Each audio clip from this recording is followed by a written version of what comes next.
श्री सद्गुरु महाराज की जय। शांति संदेश 2018 ईस्वी।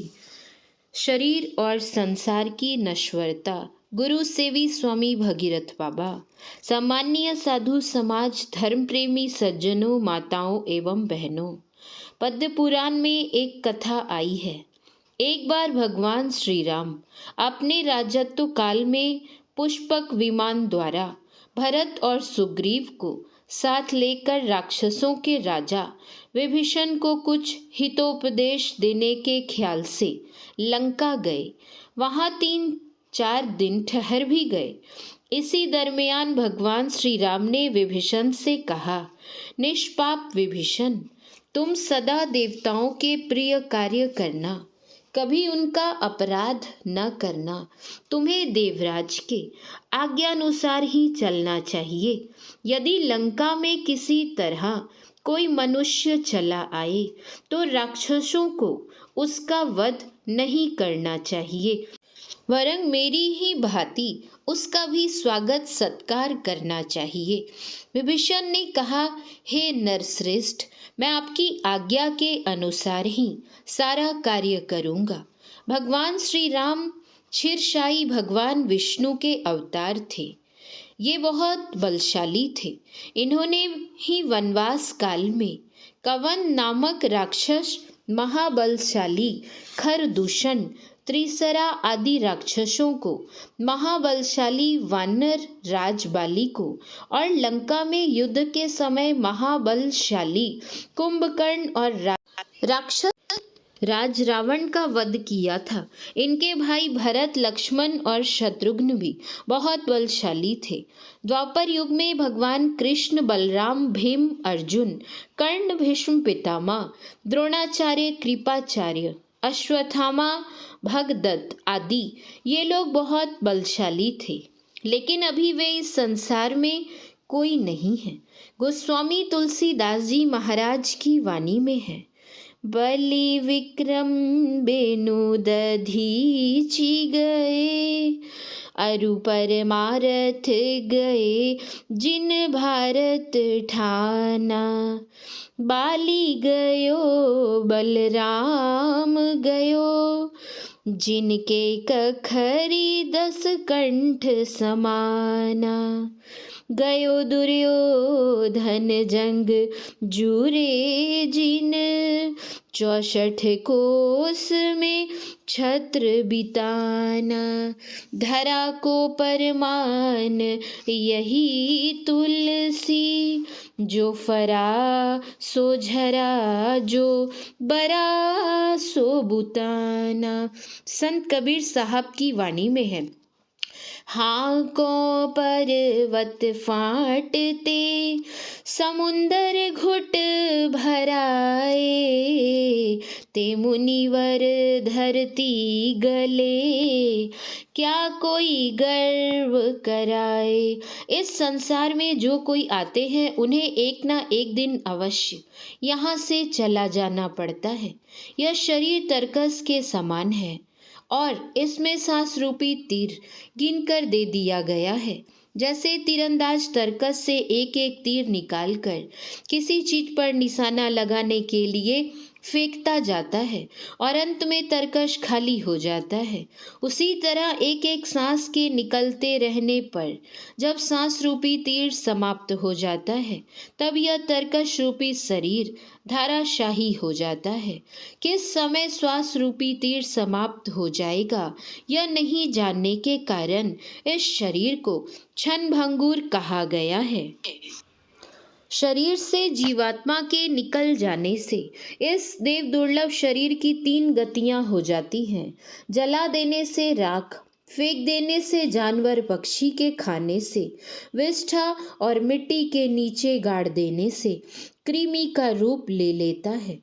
इस शरीर की यह दुर्दशा कितनी बार हुई इसकी संख्या नहीं बताई जा सकती है। सृष्टि के अंदर जीव के भ्रमण करने की संख्या कैसे बताई जा सकती है। धूल कणों को कोई अलग अलग गिन ले, यह असंभव होने पर भी संभव हो जाए। लेकिन जीव ने कितनी बार शरीर धारण किया और छोड़ा, इसको एक संत के अलावे कोई नहीं बतला सकता। यह शरीर 5 तत्वों मिट्टी, पानी, अग्नि, हवा और आकाश से बना है। इन 5 तत्वों में से एक में भी कुछ गड़बड़ी होने से शरीर अस्वस्थ हो जाता है। शरीर से जीवात्मा का निकलना भी हो सकता है। शरीर से लोग घृणा भी करने लग जाते हैं। ऐसे देह में आसक्त होना सबसे विशेष भूल है। यह शरीर पहले देखने में नहीं आया था, पीछे भी देखने में नहीं आएगा, केवल बीच में थोड़े समय के लिए देखने में आता है। यह संसार ही नश्वर है, तो संसार में आने वाले अनश्वर कैसे हो सकता है। यह संसार परमात्मा की मौत से बना है और उनकी मौत से इसका विनाश भी होता है। महाप्रलय में सबका विनाश होता है। धर्मशास्त्र में आया है कि संसार की सृष्टि जिस क्रम से होता है, महाप्रलय में उसी क्रम से उसका विलीन भी होता है।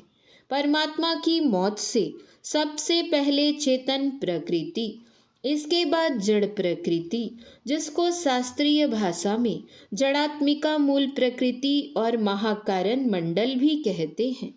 महाकारण मंडल के बाद क्रमशः समष्टि बुद्धि, समष्टि अहंकार, आकाश, वायु, अग्नि, पानी और मिट्टी की उत्पत्ति हुई।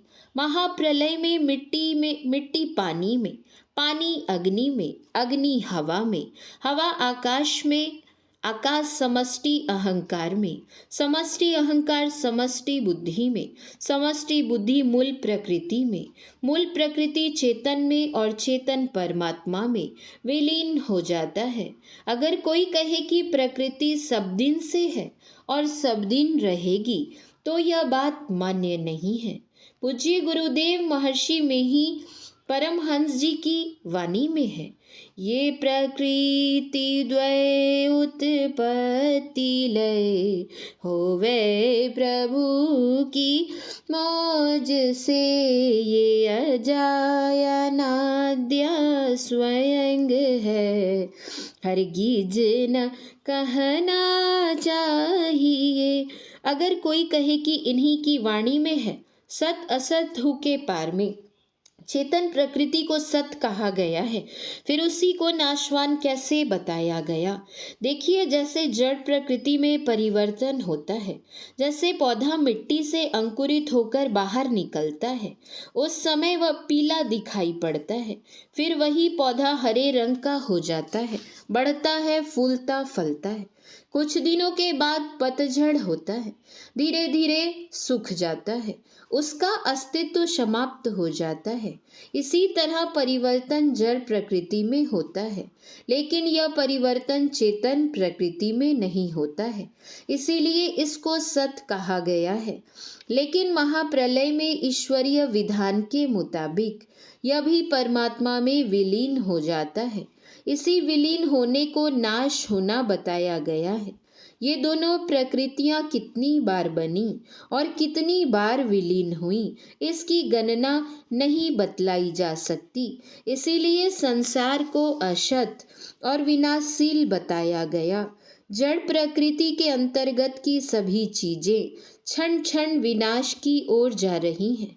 सूर्य जैसे पदार्थ में भी परिवर्तन हो रहा है, यह भी विनाश की ओर जा रहा है।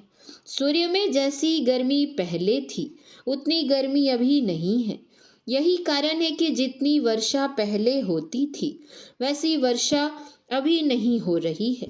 एक ही सूर्य नहीं है, बहुत से सूर्य, चंद्रमा, तारे, नक्षत्र, ग्रह आदि हैं। सब में परिवर्तन हो रहा है, सब विनाश की ओर जा रहा है। यह परिवर्तन जड़ प्रकृति में होता है, चेतन प्रकृति में नहीं। जड़ प्रकृति और चेतन प्रकृति में व्यापक होकर उससे भी बाहर अपना अस्तित्व बनाए रखने वाला परमात्मा की थोड़ी सी भक्ति करने का संस्कार जीव को महाभय से बचा लेता है। मनुष्य शरीर के अतिरिक्त और किसी शरीर में चला जाना ही महाभय है। इसलिए सब किन्हीं को चाहिए कि जब से जानकारी हो जाए तब से ही ईश्वर भक्ति करने का यत्न जानकर ईश्वर भक्ति में लग जाए, विलंब न करें। इसलिए कि मनुष्य शरीर क्षण भंगुर है और इसी शरीर में रहने वाला जीवात्मा भक्ति करके मोक्ष प्राप्त कर सकता है। श्री सद्गुरु महाराज की जय। यह प्रवचन पूर्णिया जिलांतर्गत मोहनपुर ग्राम में दिनांक 23/12/2011 ईस्वी को अपराह्न कालीन सत्संग में हुआ था। श्री सद्गुरु महाराज की जय। पुस्तक गुरुदेव के मधुर संस्मरण। लेखक छोटे लाल दास। मूर्ति पूजा और मानसी पूजा। भारत में मूर्ति पूजा का बड़ा प्रचार है। मूर्ति पूजा अनुचित नहीं है, फिर भी जीवन भर मूर्ति पूजा में ही लगा हुआ नहीं रहना चाहिए। इससे ऊपर उठकर सूक्ष्म उपासना में भी लगना चाहिए। मैत्रेय उपनिषद में स्पष्ट रूप से कहा गया है कि केवल मूर्ति पूजा में ही लगे रहने वाले के जन्म मरण का चक्र नहीं छूटता, उसे बार बार संसार में आना पड़ता है। सामान्य लोग मूर्ति पूजा इसलिए करते हैं कि इसमें विशेष कष्ट उठाना नहीं पड़ता है। मूर्ति को नहलाना, भोग्य पदार्थ निवेदित करना, फल फूल चढ़ाना, स्रोत पाठ करना, जलार्पण करना, नमस्कार करना आदि ये सब कार्य सरल हैं। लोग सरलता को पसंद करते हैं, कठिनता को नहीं। संत जन मूर्ति पूजा पर विशेष बल नहीं देते, वे मानसी पूजा के समर्थक हैं। एक बार की बात है, गुरुदेव के एक शिष्य गुरुदेव के जीवन काल में ही गुरुदेव की पत्थर की मूर्ति बनवा रहे थे। गुरुदेव को जब इस बात की जानकारी हुई तो उन्होंने अपने उन शिष्य से कहा कि आप मेरी मूर्ति बनवाकर मेरे जीवन काल में ही मुझे जड़ बनाने जा रहे हैं। गुरुदेव की यह बात सुनकर उन शिष्य ने क्षमा मांगी और मूर्ति बनवाने का काम रुकवा दिया। इस प्रसंग से यही शिक्षा मिलती है कि किसी के जीवित रहते उसकी मूर्ति नहीं बनवाई जानी चाहिए। दूसरा प्रसंग है, एक बार गुरुदेव ने व्हील चेयर में बैठकर टहलते समय मुझसे अपनी चिंता प्रकट की थी कि मना किए जाने पर भी लोग मेरे पांव छूने के लिए झपटते हैं। लगता है मेरा शरीर छूटने के बाद लोग मेरी मूर्ति बनवाकर पूजेंगे। गुरुदेव नहीं चाहते थे कि लोग उनकी मूर्ति बनवाएं और पूजा करें, क्योंकि ऐसा करने से लोग धीरे धीरे सूक्ष्म उपासना या मानसी पूजा करना भूल जाएंगे। गुरुदेव कहा करते थे कि हम लोग भी मूर्ति का ध्यान करते हैं, परंतु हमारी मूर्ति मनोमयी होती है, किसी पत्थर या धातु की बनी हुई नहीं। हम लोग मानस ध्यान में गुरु के स्थूल रूप का ध्यान करते हैं। वहाँ गुरु का जो रूप उभरता है वह मनोमय होता है। मानसी पूजा में हमें सुविधा यह होती है कि बाहरी कोई प्रयत्न नहीं करना पड़ता।